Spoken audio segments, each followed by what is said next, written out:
Assalamualaikum. Today I will talk about air pollution. Air pollution refers to the presence or introduction into the atmosphere of a substances or thing that has harmful or poisonous effects. It causes by the release of pollution and release of pollutants such as gases, particles or biological material that cause harm or discomfort to human, other living or organic organism, damage the natural environment. Common sources of air pollution include vehicle emission, industrial process, burning of fossil fuels, and natural events such as wildfires.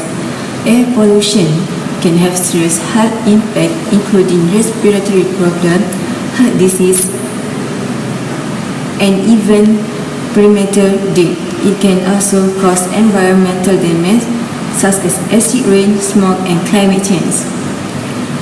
Air pollution control refers to the methods, technologies, and policies used to reduce or eliminate the release of pollutants into the atmosphere, with the aim of protecting human health and the environment. These approaches can be implemented at individual, community, industrial, and government level. Thank you, Haliza. So one of the major issues in Malaysia right now is air pollution from vehicles, especially in cities like KL and Penang. With so many cars and motorcycles on the road, plus traffic jam, mobile sources have become a leading cause of pollution. These vehicles emit harmful gases like carbon monoxide and nitrogen oxide, which can damage the environment and cause health issues like asthma.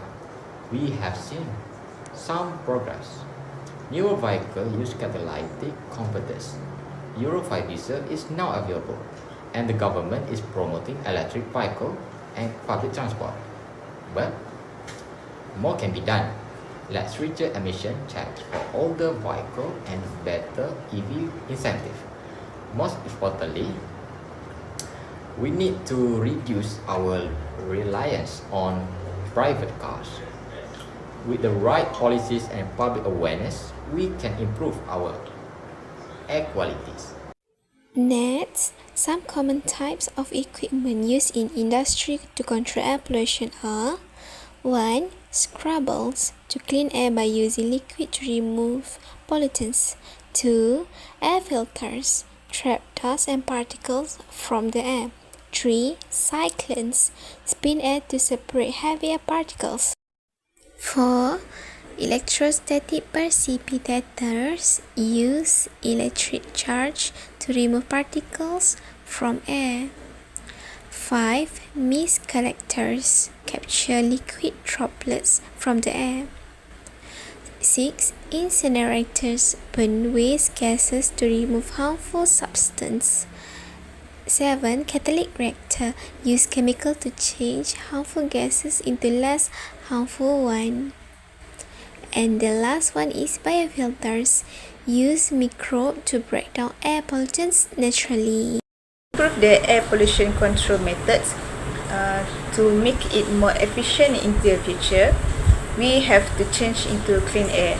Use the renewable energy such as solar and wind turbine, so it can make our air and environment more safer and more cleaner. To reduce the air pollution, we also should use more public transport and change the petrol vehicle into the electric vehicles. So the particles from the combustion from cars and vehicles would be reduced more than usual. The industry also should compliance to install the new clean technology such as a scrubber, and this scrubber will be explained more from Maizatul. And also the industry also should use the low emission raw materials, so they will reduce the particles released into the atmosphere. Next, we should monitor our atmosphere we using the real-time monitoring system so that we can detect the pollution earlier and we can prevent it from getting worse. Last but not least, the government needs to make law and legislation more strict than usual, because if the industry or any people that not comply with the legislation, they have to take penalties and make it a huge amount of penalties. They will not make the same mistake again. In conclusion, air pollution remains a serious issue that threatens both human health and the environment. While it is primarily driven by human activities, particularly transportation and industrial operations, there is hope. We have the tools and knowledge to reduce pollution effectively.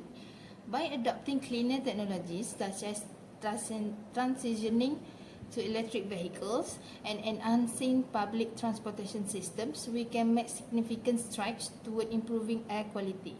However, these efforts must be supported by strong legislation, for example, increased public awareness and collaborative action from all sectors of society, including governments, industries, and individuals. Together, through collective responsibility and action, we can pave the way for a cleaner, healthier, and more sustainable future for ourselves and the generations to come. That's all from us. Thank you.